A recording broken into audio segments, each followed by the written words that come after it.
Youth Congress സംസ്ഥാന അധ്യക്ഷൻ രാഹുൽ മാങ്കൂട്ടത്തിന് എല്ലാ കേസുകളിലും ജാമ്യം ലഭിച്ചെന്ന വാർത്തയാണ് വരുന്നത്. രാഹുൽ ഇന്ന് തന്നെ ജയിൽ മോചിതനാകും. DGP ഓഫീസിലേക്ക് നടത്തിയ മാർച്ചിലെ സംഘർഷ കേസിലും രാഹുൽ മാങ്കൂട്ടത്തിന് ഇപ്പോൾ ജാമ്യം ലഭിച്ചിരിക്കുകയാണ്. റോഷിബാൽ ചേരുന്നു വിവരങ്ങളുമായി. റോഷിബാൽ, എല്ലാ കേസുകളിലും ജാമ്യം ലഭിച്ചിരിക്കുന്നു.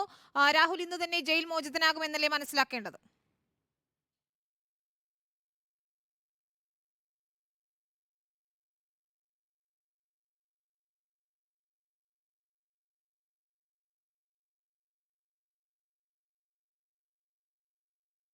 യൂത്ത് കോൺഗ്രസ് സംസ്ഥാന അധ്യക്ഷൻ രാഹുൽ മാങ്കൂട്ടത്തിന് സെക്രട്ടേറിയറ്റ് മാർച്ച് സംഘർഷ കേസിൽ സെഷൻസ് കോടതി ജാമ്യം അനുവദിച്ചിരുന്നു. അതിന് പിന്നാലെയാണ് ഇപ്പോൾ DGP ഓഫീസ് മാർച്ചിലെ കേസും പരിഗണിച്ചത്. അതിലും രാഹുലിന് ജാമ്യം ലഭിച്ചിരിക്കുകയാണ്. നാല് കേസുകളിലാണ്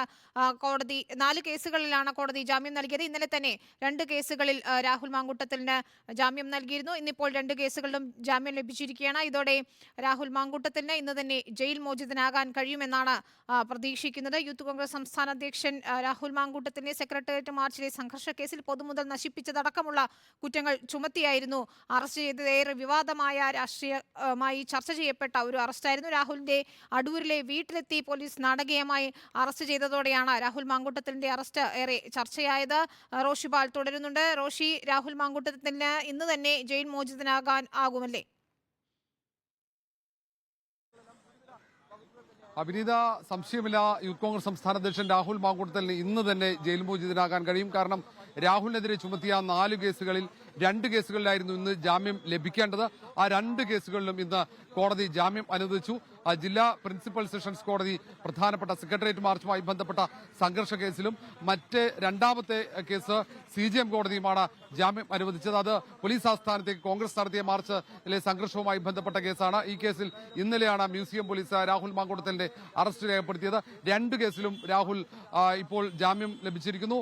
ഇന്ന് തന്നെ ഒരുപക്ഷെ രാഹുലിന് ജയിൽ മോചിതനാകാൻ കഴിയും. ഇനി നടപടിക്രമങ്ങൾ മാത്രമാണ്. അതിന്റെ നടപടിക്രമങ്ങൾ പൂർത്തിയാക്കി കഴിഞ്ഞാൽ, ഇവിടെയൊന്നും അതിന്റെ ഓർഡർ ജില്ലാ ജയിലിലേക്ക് എത്തിച്ചു കഴിഞ്ഞാൽ പിന്നാലെ തന്നെ രാഹുലിന് ജയിൽ മോചിതനാകാൻ കഴിയും. ഒരാഴ്ചക്കാലമായി രാഹുൽ ജയിൽ തടവറയിൽ കഴിയുകയായിരുന്നു. കഴിഞ്ഞ 9-നായിരുന്നു അടൂരിലെ വീട്ടിൽ നിന്നും രാഹുലിനെ കണ്ടോൺമെന്റ് പോലീസ് സെക്രട്ടേറിയറ്റ് മാർച്ചുമായി ബന്ധപ്പെട്ട സംഘർഷ കേസിൽ അറസ്റ്റ് ചെയ്തത്. 22 വരെയാണ് കോടതി രാഹുലിനെ റിമാൻഡ് ചെയ്തിരുന്നത്.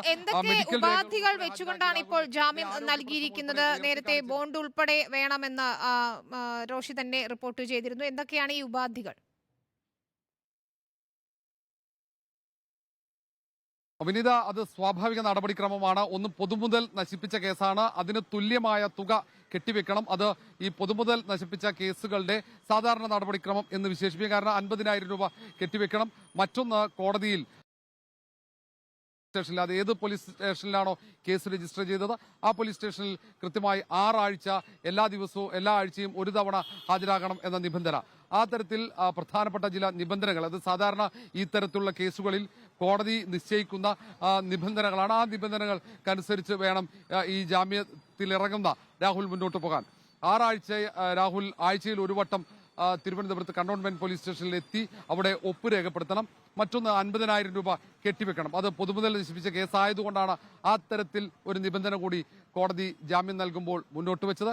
ഇതിനൊപ്പം തന്നെ പോലീസ് ആസ്ഥാനത്തേക്ക് നടത്തിയ മാർച്ചുമായി ബന്ധപ്പെട്ട സംഘർഷ കേസിലും സമാനമായ ഉപാധികളുണ്ടാവും. അതുമായി ബന്ധപ്പെട്ട വിവരങ്ങൾ നമുക്ക് അല്പസമയത്തിനകം ലഭ്യമാക്കാൻ കഴിയും. അന്ന് കോൺഗ്രസ് നേതൃത്വത്തിലായിരുന്നു പോലീസ് ആസ്ഥാനത്തേക്ക് മാർച്ച് സംഘടിപ്പിച്ചത്. അതിൽ പോലീസിനെ ആക്രമിച്ചത്, പോലീസിന്റെ കൃത്യനിർവഹണം തടസ്സപ്പെടുത്തിയത്, പൊതുമുതൽ നശിപ്പിച്ചത് അടക്കമുള്ള കുറ്റങ്ങൾ ചുമത്തിയായിരുന്നു കഴിഞ്ഞ ദിവസം രാഹുലിനെ ജയിലിലെത്തി മ്യൂസിയം പോലീസ് അറസ്റ്റ് ചെയ്തത്. പ്രൊഡക്ഷൻ വാറണ്ട് അതിനു മുമ്പ് ചീഫ് ജുഡീഷ്യൽ മജിസ്ട്രേറ്റ് കോടതി പുറപ്പെടുവിച്ചിരുന്നു. അത് ഹാജരാക്കിയായിരുന്നു രാഹുലിന്റെ അറസ്റ്റ് രേഖപ്പെടുത്തിയ പിന്നാലെ കോടതിയിൽ രാഹുലിനെ ഹാജരാക്കുകയും ചെയ്തു. ഇന്നത്തേക്ക് ആ ജാമ്യാപേക്ഷയിൽ വിധി മാറ്റിവെക്കുകയായിരുന്നു. ഏതായാലും യൂത്ത് കോൺഗ്രസിനെ സംബന്ധിച്ചിടത്തോളം കോൺഗ്രസ് നേതൃത്വത്തിന് ആശ്വാസമാണ്. രാഹുൽ മാങ്കൂട്ടത്തിൽ തിരിച്ചിറങ്ങുമ്പോൾ കൂടുതൽ ശക്തനായി തന്നെയാണ് രാഹുൽ പുറത്തിറങ്ങുക. കാരണം യൂത്ത് കോൺഗ്രസ് സംസ്ഥാന അധ്യക്ഷ ചുമതല ഏറ്റെടുത്തതിന് പിന്നാലെ നടന്ന സെക്രട്ടേറിയറ്റ് മാർച്ചിലെ സംഘർഷ കേസിലാണ് രാഹുൽ അറസ്റ്റിലാവുകയും പിന്നീട് ഈ റിമാൻഡിലാവുന്ന സാഹചര്യം ഉണ്ടാവുകയും അത് കോൺഗ്രസും പ്രതിപക്ഷവും രാഷ്ട്രീയ ആയുധമാക്കി വലിയ രീതിയിൽ തുറന്ന പോരാട്ടത്തിന് ഒരു പോർമുഖം തുറന്നു. സംസ്ഥാന വ്യാപകമായി പോലീസിനെതിരെ വലിയ രീതിയിൽ സമരങ്ങൾ നടന്നു. ജില്ലാ പോലീസ് ആസ്ഥാനങ്ങളിലേക്ക് പ്രക്ഷോഭം നടന്നു. പോലീസ് സ്റ്റേഷനുകളിലേക്ക് അടക്കം മാർച്ച് നടന്നു. വ്യാപകമായി പ്രാദേശിക തലങ്ങളിൽ കോൺഗ്രസ് നേതൃത്വത്തിൽ പ്രതിഷേധം നടന്നു. ഏതായാലും കോൺഗ്രസിനെ സംബന്ധിച്ചിടത്തോളം ഒരു ഇടവേളയ്ക്ക് ശേഷം ലഭിച്ച ഒരു രാഷ്ട്രീയ അവസരം എന്നുള്ള നിലയിൽ തന്നെ കോൺഗ്രസ് ഈ വിഷയത്തെ കൃത്യമായി കൈകാര്യം ചെയ്തു. കൃത്യമായി സംഘടനയെ ചലിപ്പിക്കാൻ ലഭിച്ച അവസരമായി കോൺഗ്രസ് കണ്ടു. ഏതായാലും ദേശീയ അധ്യക്ഷൻ വി ശ്രീനിവാസ് ഉൾപ്പെടെ വിഷയത്തിൽ രാഹുൽ ഗാന്ധി അടക്കം ഈ വിഷയത്തിൽ പ്രതികരിച്ചത് ശ്രദ്ധേയമായിരുന്നു. വി ശ്രീനിവാസ് ഇന്ന് സംസ്ഥാനത്തെത്തി. ഇന്ന് സെക്രട്ടേറിയറ്റിലേക്ക് രാഹുൽ മാങ്കൂട്ടത്തിനെതിരെയുള്ള പോലീസ് നടപടിക്കെതിരെ നൈറ്റ് മാർച്ച് യൂത്ത് കോൺഗ്രസ് സംസ്ഥാന നേതൃത്വം നിശ്ചയിച്ചതാണ്. പക്ഷേ രാഹുലിന് ജാമ്യം ലഭിച്ച സാഹചര്യത്തിൽ, രാഹുൽ ഇന്ന് ജയിൽ മോചിതനാകുന്ന സാഹചര്യത്തിൽ ഈ നൈറ്റ് മാർച്ച് രാഹുലിനുള്ള സ്വീകരണമാക്കി മാറ്റാനുള്ള തീരുമാനം യൂത്ത് കോൺഗ്രസ് സംസ്ഥാന നേതൃത്വം എടുത്തു കഴിഞ്ഞു. അല്പസമയത്തിനകം തന്നെ വി ശ്രീനിവാസ് യൂത്ത് കോൺഗ്രസിന്റെ ദേശീയ അധ്യക്ഷൻ ജയിലിലെത്തി രാഹുലിനെ കാണും, രാഹുലുമായി കൂടിക്കാഴ്ച നടത്തും.